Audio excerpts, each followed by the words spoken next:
What if the reason you keep seeking validation has nothing to do with insecurity? What if it started much earlier before you ever questioned yourself? Most people believe confidence comes from success, praise, or being accepted, but psychology tells a different story. The more you depend on validation, the less stable your sense of worth becomes. Here's the part almost no one realizes. You were taught to measure your value externally, through approval, through feedback, through comparison. Over time, that habit becomes automatic. You don't ask, "Do I value myself?" You ask, "How am I being seen?" This is why compliments feel good but never last, why approval gives relief then fades, why the absence of validation can feel unsettling even when nothing is actually wrong. Inner worth works by a completely different rule. It isn't built by proving yourself. It's built by removing the belief that your value needs permission.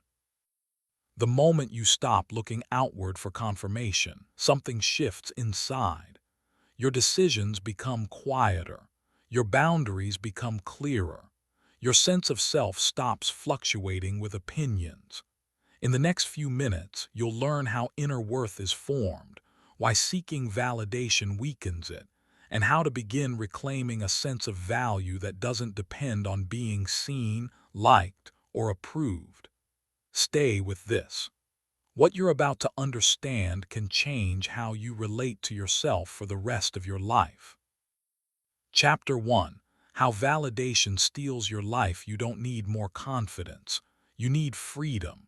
Because if your self-worth rises and falls based on someone's reaction, if your mood depends on a text back, a compliment, a like, an invitation, a good job, then you're not living. You're performing, you're auditioning for approval. You're renting your identity from other people. And here's the brutal truth. People can feel it. They sense the hunger, the subtle leaning, the quiet begging. The way you shape shift to keep the peace. The way you become easy so nobody leaves. Validation seeking is not a personality quirk. It's a psychological leash.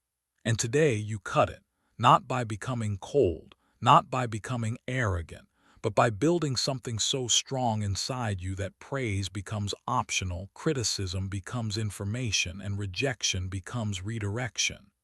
Inner worth is not a vibe, it's a system, and we're building it. Validation seeking is a survival strategy, not a character flaw.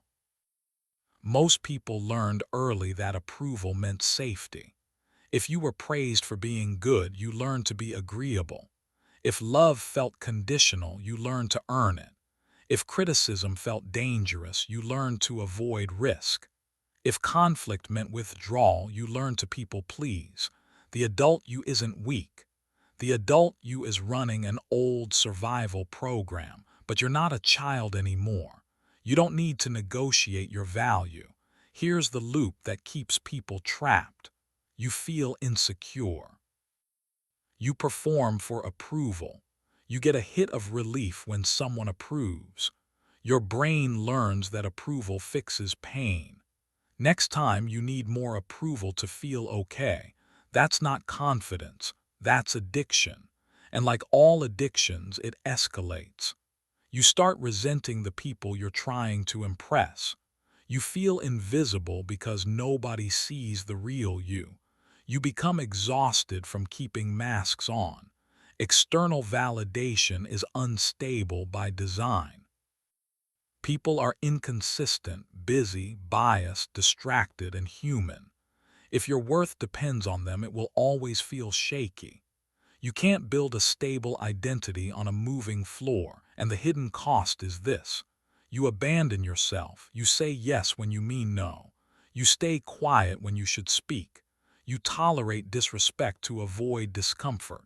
You shrink your ambition to avoid judgment. Slowly, you absorb the lie. I'm only valuable when I'm useful. That lie ends here. Imagine walking into a room full of mirrors, each one showing a different version of you. One says you're brilliant, Another says you're not enough. Another says you're too much. Another says you're invisible. If you let those mirrors define you, you'll spend your life sprinting between reflections. Inner worth is walking out of that room and becoming the one who decides who you are. Chapter 2. Worth versus performance. A lot of people don't hate themselves. They just don't trust themselves. So they hustle for worth. If I achieve more, I'll finally feel enough. If I look better, they'll finally choose me. If I'm perfect, nobody will leave. That's a trap. Performance-based worth is a treadmill with no finish line. Inner worth doesn't mean you stop growing. It means you stop using growth as ransom for your right to exist. Your worth is not your results. Results matter, but they are not identity. When worth equals wins, failure becomes terrifying. Risk feels dangerous. Flaws feel fatal. When worth is separate from results, failure becomes training. Feedback becomes fuel. Pressure becomes manageable. This is the difference between self-esteem and self-respect. Self-esteem depends on feelings. Self-respect depends on actions. Self-respect says you keep promises, tell the truth, and don't betray yourself. That's why self-respect is the foundation of inner worth. It's earned internally, not granted externally. If love was conditional growing up, your nervous system learned one rule: be useful or be left. Inner worth is reparenting yourself and deciding that basic respect is not something you earn, it's something you require. Imagine someone winning a trophy and chaining it to their ankle. They think it proves they matter, but now they can't move freely. That's performance-based worth. The thing you thought would free you becomes the thing that controls you. Chapter 3. The inner voice resets. Some people don't need enemies. They already live with one. The voice in your head can either build you or break you. When that voice is cruel, you seek validation because you're starving for kindness. You're trying to get outside approval to offset inside abuse. That ends now. Your inner critic thinks it's protecting you. It warns you not to try, not to speak, not to be seen. But shame doesn't protect you. Shame paralyzes you. Your brain believes repetition. Whatever you repeat becomes your nervous system's reality.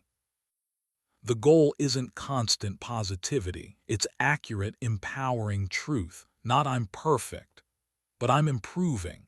Not everybody likes me, but I can survive disapproval. Inside you is a heckler and a coach. The heckler shames, the coach corrects, trains, and keeps you in the game. When you build the coach, you stop outsourcing reassurance. Chapter 4. Boundaries and self-respect. People-pleasing is not kindness. It's fear dressed as politeness. Boundaries are not aggression. They are clarity. Every time you betray a boundary, you teach yourself that you don't matter. Self-worth is built through behavior. Discomfort is the entry fee. When you stop seeking validation, some people will react. Let them. The wrong people leave when you stop being easy to manipulate. Boundaries reveal relationships. Healthy people respect no. Unhealthy people punish it. That's not your fault. That's information. Chapter 5. Competence and promises kept. If you want unshakable inner worth, stop trying to feel valuable and start becoming reliable. The fastest way to stop seeking validation is to become someone you respect. Self-trust creates inner worth. Inner worth reduces validation hunger. Competence is confidence's backbone, not hype, not arrogance, proof. Integrity is the ultimate self-esteem. When your actions match your values, you feel solid. When they don't, you feel needy. Chapter 6. Integration and becoming untouchable. Inside, the goal isn't to stop caring what people think. The goal is to stop needing what people think. When inner worth is built, praise doesn't addict you. Criticism doesn't collapse you. Rejection doesn't break you. You stop auditioning in relationships. You stop earning love. You choose alignment. Relapse will happen. That doesn't mean failure. It means you return to structure. Final chapter, the inner worth takeover. You didn't come here for motivation. You came here for liberation. You exposed the validation trap. You separated worth from performance. You rebuilt your inner voice. You set boundaries. You built self-trust through action. You integrated it all. Inner worth is the quiet certainty that you can face discomfort, tell the truth, keep your standards, and still be okay, no matter who approves. Measure yourself by integrity, not applause. Your next move, you don't need to be chosen. You need to choose yourself and live like it. Keep one promise today. Set one boundary. Stop one performance. Inner worth isn't found, it's built. And once it's built, nobody can take it from you.